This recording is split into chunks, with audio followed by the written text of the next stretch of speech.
ছোট পর্দার জনপ্রিয় অভিনেত্রী তানজিন তিশা ক্যারিয়ারের সেরা সময় পার করলেও ব্যক্তিজীবনে মোটেও ভালো নেই তিনি। প্রেম জীবন নিয়ে অনেকটাই টালমাটাল অবস্থায় আছেন।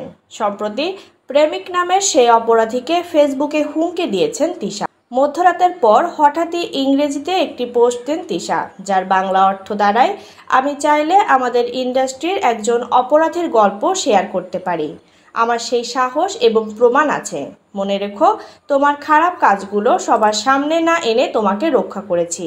বিখ্যাত অভিনেতা হওয়ার আগে একজন ভালো ও বিশ্বস্ত মানুষ হওয়া খুব জরুরি। হঠাৎ কাকে উদ্দেশ্য করে তিশা এমন ফেসবুকে পোস্ট দিলেন, ভক্তরা যখন সেটি ভাবছেন ঠিক সেই মুহূর্তেই ফেসবুক থেকে পোস্টটি মুছে দেন তিশা। এরপরই নেটপাড়ায় তুমুল আলোচনা চলছে অভিনেত্রীকে নিয়ে। নেটিজেনদের মন্তব্য, সহ অভিনেতা ও প্রেমিক মুশফিক আর ফারহানকে উদ্দেশ্য করেই অভিনেত্রী এমন মন্তব্য করেছেন।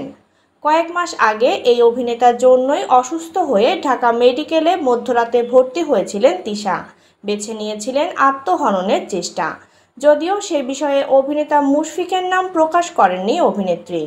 সেসব অপরাধের কথা মনে করিয়ে দিতেই অপরাধী মুশফিককে উদ্দেশ্য করে তিশার পোস্টটি ছিল, এমনও অঙ্ক মিলিয়েছেন অনেক ভক্ত।